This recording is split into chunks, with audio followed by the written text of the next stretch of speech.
नमस्कार दर्शक बंधु शुभ सकाळ। आज मु आपणक नहीं आसी सकाळ केते गुड़िए गुरुत्वपूर्ण खबर। तेबे भिडियो को शेष पर्यंत देखा आपण को अनुरोध रहा। तेबे चलतु नजर पकाई नेबा आज प्रथम मुख्य खबर उपरे। ओडिशा सरकार आरंभ करेंगे मागणा यूपीएससी कोचिंग प्रवेश परीक्षा पई योग्य प्रार्थी आवेदन करंतु। जानतु संपूर्ण विवरणी।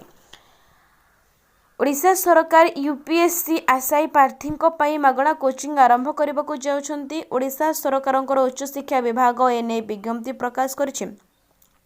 उच्च शिक्षा विभाग पक्षर 500 यूपीएससी आशायी प्रार्थी 11 मासर मागणा कोचिंग प्रिलिम और मेन जीएसओ ऑप्शनल दिजाको घोषणा करा जायछि। इच्छुक प्रार्थी माने गाइडलाइन दि जाइथिबा योग्यता अनुसार शिक्षा विभाग साम्स पोर्टल www.samsodisha.gov.in प्रवेश परीक्षा और एंट्रेंस पई आवेदन करि परिबे। जो प्रार्थी माने 2025 रु 26 सेक्शन घरोई किंबा अणघरोई पई ओडिशा सरकारक मागणा UPSC civil service coaching scheme रे पूर्व विज्ञापन तारीख 14/4/25 अनुसार आवेदन करछंती। सेमाने एबे तांकर मनोनीत कोचिंग तालिका करि परिबे। से प्रार्थी मानक ठारू नुआ आवेदन पत्र आवश्यक नहीं। तेबे दर्शक बंधु चलंतु नजर पकाई नेबा परवर्ती खबर उपरे। अंत्योदय गृह योजना प्रति पंचायत रु 10 हिताधिकार 12 तारीख रे मिलिबो पंथा घर। चलंतु संपूर्ण अपडेट कोन रहिछि जानि नेबा। खरा वर्षारू मुंड गुंजिबाकू आउ रहिबनी चिंता। प्रत्येक गरीबंक मुंड उपरे जेमिति पक्का घर रहिबो सेथिपाई मोहन सरकार आरंभ करिसेंती अंत्योदय गृह योजना। वर्ष पूर्ति रे प्रति पंचायत रु 10 जनकर मिलिबो पक्का घर। एने सूचना देले पंचायत राज मंत्री रवि नायक। अंत्योदय योजना रे पक्का घर देवे सरकार 5 दिन भितर तालिका देवाको बीडीओ को निर्देश दिया। तेबे 12 तारीख दिन वर्ष पूर्ति कार्यक्रम रे पक्का घर दियाजिबो बोली कहछंती मंत्री। अंत्योदय गृह योजना माध्यम रे समस्तकर मुंड को पक्का घर सुनिश्चित करुछंती बीजेपी सरकार। ए योजना पई 7550 कोटी टंकार व्यय बराद करबा पई 3 वर्ष भितर 2,25,000 पक्का घर जोगाई देबार लक्ष्य रखा जायछि।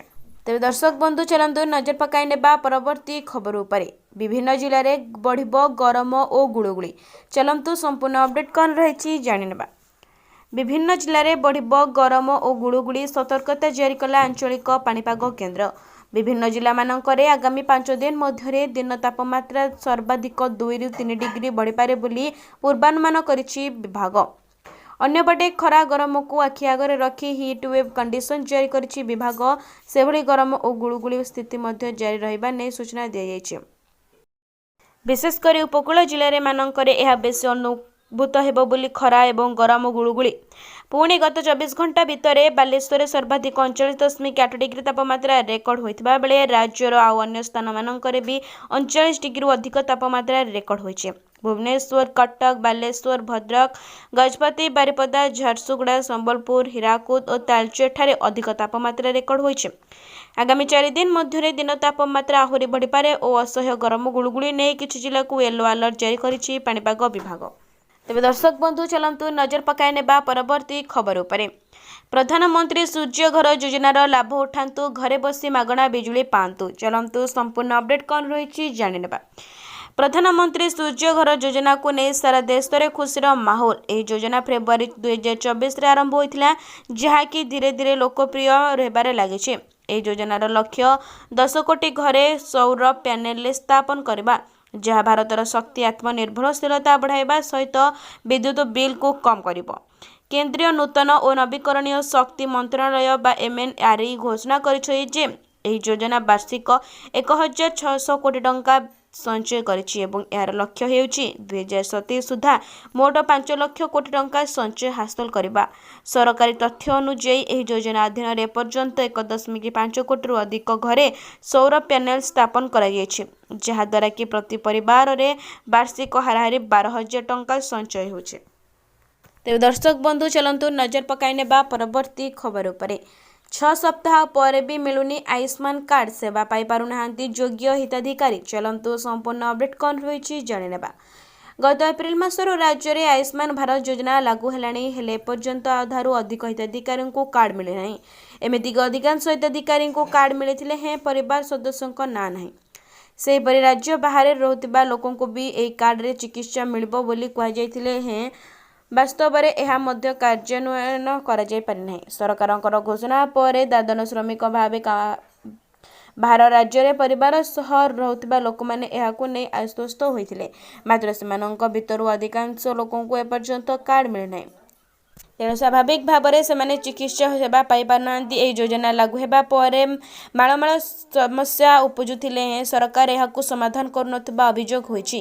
ଆୟୁଷ୍ମାନ ଭାରତ ସ୍ୱାସ୍ଥ୍ୟ ବୀମା ଲାଗୁ ହୋଇ ରାଜ୍ୟରେ 3,52,00,000 ଲୋକ ଉପକୃତ ହେବେ ବୋଲି ସରକାର କହିଥିଲେ। ତେବେ ଦର୍ଶକ ବନ୍ଧୁ ଚାଲନ୍ତୁ ନଜର ପକାଇ ନେବା ପରବର୍ତ୍ତୀ ଖବର ଉପରେ। ବ୍ୟାପୁଛି କରୋନା, 4,000 ପାର କଲା ସଂକ୍ରମିତଙ୍କ ସଂଖ୍ୟା, 24 ଘଣ୍ଟାରେ 5 ମୃତ୍ୟୁ ହୋଇପାରେ ଲକଡାଉନ। ଚାଲନ୍ତୁ ସମ୍ପୂର୍ଣ୍ଣ ଅପଡେଟ୍ କ'ଣ ରହିଛି ଜାଣିନେବା। ଭାରତରେ ପୁଣି ହେବାକୁ ଲାଗିଲାଣି ମହାମାରୀ କରୋନା। ଦିନକୁ ଦିନ ଦେଶରେ ବୃଦ୍ଧି ପାଉଛି କରୋନାର ମାମଲା। ଗତ 24 ଘଣ୍ଟା ମଧ୍ୟରେ ଏହି ମହାମାରୀ ପୁଣି 5 ଜଣଙ୍କର ମୁଣ୍ଡ ନେଇଛି। ଏହାସହ 4,000 ପାର କରିଛି ସକ୍ରିୟ ମାମଲା। ଏହି ମୃତ୍ୟୁ କେବଳ ମହାରାଷ୍ଟ୍ର, ତାମିଲନାଡୁ ଏବଂ ପଶ୍ଚିମବଙ୍ଗରେ ହୋଇଛି। କରୋନାରେ ମୃତ୍ୟୁ ହୋଇଥିବା ଏହି 5 ଜଣ ବ୍ୟକ୍ତି ପୂର୍ବରୁ କୌଣସି ନା କୌଣସି ରୋଗରେ ପୀଡ଼ିତ ଥିଲେ। ସ୍ୱାସ୍ଥ୍ୟ ମନ୍ତ୍ରଣାଳୟ ଅନୁଯାୟୀ ଦେଶରେ କୋଭିଡ୍-19ର ସକ୍ରିୟ ମାମଲା 4,026କୁ ବୃଦ୍ଧି ପାଇଛି। ମହାରାଷ୍ଟ୍ରରେ କୋଭିଡ୍-19ର 59ଟି ନୂଆ ମାମଲା ସାମ୍ନାକୁ ଆସିଛି, ଯାହା ମଧ୍ୟରୁ 20ଟି କେବଳ ମୁମ୍ବାଇରେ।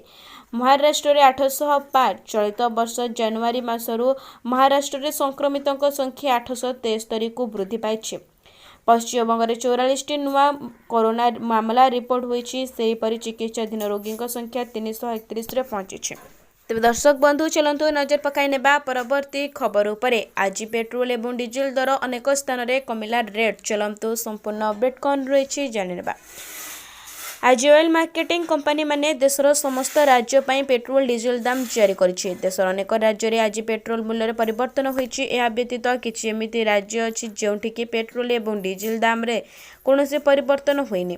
ଚାଲନ୍ତୁ ଜାଣିବା ଆଜି ଦେଶର ପ୍ରମୁଖ ସହରରେ ପେଟ୍ରୋଲ ଏବଂ ଡିଜେଲର ଦାମ। ଆଜି ଭୁବନେଶ୍ୱରରେ ପେଟ୍ରୋଲ ଦର 101 ଟଙ୍କା 16 ପଇସା ରହିଥିବା ବେଳେ ଡିଜେଲ ଦାମ ପ୍ରତି ଲିଟର ପିଛା 92 ଟଙ୍କା 75 ପଇସା ରହିଛି। ଏପରିକି ଦେଶର ପ୍ରମୁଖ ସହରରେ ପେଟ୍ରୋଲ ଏବଂ ଡିଜେଲର ଦର ଅପରିବର୍ତ୍ତିତ ରହିଛି। ଦିଲ୍ଲୀରେ ପେଟ୍ରୋଲ ଲିଟର ପିଛା 94 ଟଙ୍କା 77 ପଇସା ଓ ଡିଜେଲ ଦର 87 ଟଙ୍କା 67 ପଇସା ହୋଇଛି। ମୁମ୍ବାଇରେ ପେଟ୍ରୋଲ ଲିଟର ପିଛା 103 ଟଙ୍କା 50 ପଇସା ହୋଇଥିବା ବେଳେ ଡିଜେଲ ଲିଟର ପିଛା 90 ଟଙ୍କା 3 ପଇସା ହୋଇଛି। ସେହିପରି କୋଲକାତାରେ ପେଟ୍ରୋଲ ଦର 105 ଟଙ୍କା 41 ଟଙ୍କା ହୋଇଥିବା ବେଳେ ଡିଜେଲ ଦର 92 ଟଙ୍କା 39 ପଇସା ରହିଛି। ତେବେ ଦର୍ଶକ ବନ୍ଧୁ ଚାଲନ୍ତୁ ନଜର ପକାଇ ନେବା ପରବର୍ତ୍ତୀ ଖବର ଉପରେ। 6ରେ 826 ପିଜିଟି ଶିକ୍ଷକଙ୍କୁ ନିଯୁକ୍ତି ପତ୍ର ପ୍ରଦାନ କରିବେ ମୁଖ୍ୟମନ୍ତ୍ରୀ। ଚାଲନ୍ତୁ ସମ୍ପୂର୍ଣ୍ଣ ଅପଡେଟ୍ କ'ଣ ରହିଛି ଜାଣିନେବା। ଆସନ୍ତା 6 ତାରିଖରେ ମୁଖ୍ୟମନ୍ତ୍ରୀ ମୋହନ ଚରଣ ମାଝୀ 826 ପିଜିଟି ଶିକ୍ଷକଙ୍କୁ ନିଯୁକ୍ତି ପତ୍ର ପ୍ରଦାନ କରିବେ। ଏନେଇ ବିଦ୍ୟାଳୟ ଓ ଗଣଶିକ୍ଷା ବିଭାଗ ମନ୍ତ୍ରୀ ନିତ୍ୟାନନ୍ଦ ଗଣ୍ଡ ସୂଚନା ଦେଇଛନ୍ତି। ମନ୍ତ୍ରୀ କହିଛନ୍ତି, ଖାଲି ପଡ଼ିଥିବା ଶିକ୍ଷକ ପଦବୀ ପୂରଣ ପାଇଁ ସରକାର ପ୍ରତିଶ୍ରୁତିବଦ୍ଧ। ନୂଆ ସରକାର ଆସୁ ଆସୁ ପ୍ରାୟ 16,000 କନିଷ୍ଠ ଶିକ୍ଷକଙ୍କୁ ନିଯୁକ୍ତି ଦିଆଯାଇଥିଲା। ଏହାପରେ ଆହୁରି 2,000 ନିଯୁକ୍ତି ପତ୍ର ଦିଆଯାଇଛି। ଆସନ୍ତା 6 ତାରିଖରେ ମୁଖ୍ୟମନ୍ତ୍ରୀ ମୋହନ ଚରଣ ମାଝୀ 826 ପିଜିଟି ଶିକ୍ଷକଙ୍କୁ ନିଯୁକ୍ତି ପତ୍ର ପ୍ରଦାନ କରିବେ।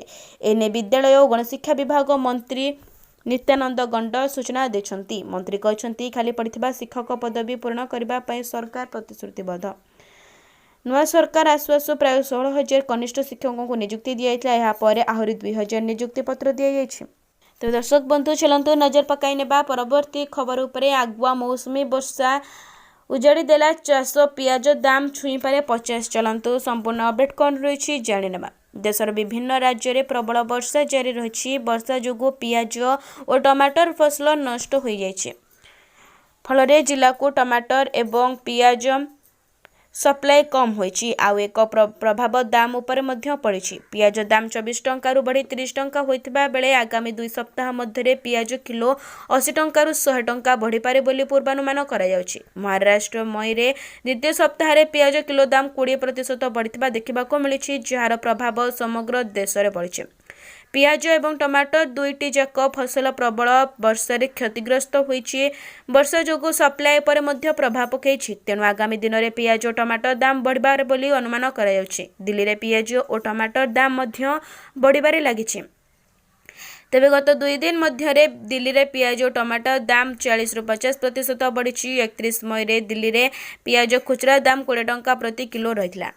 तेज दर्शक बंधु चलते नजर पकाई नेबा परवर्ती शेष खबर उपरे सफल होईछि लड़ई जनगणना प्रक्रिया आरंभ चलतु संपूर्ण अपडेट कौन रही जानेबा।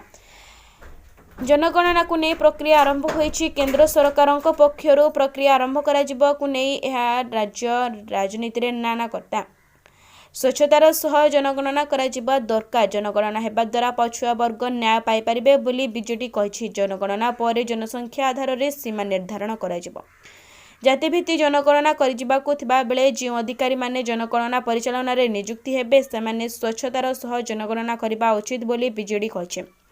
कांग्रेस कहिछि चापरे पड़ी जातिभित्तिक जनगणना करुछि बीजेपी जार जवाब रखिछि बीजेपी। सफल होईछि लड़ई जनगणना प्रक्रिया रे ओबीसी माननकु न्याय मिलिबारे आरंभ होईछि प्रथम सोपान जार भाग जेते ताहार संख्या सेते जनगणना करिबाकु सारा भारत वर्ष रे दाबी करिछि केंद्र सरकार।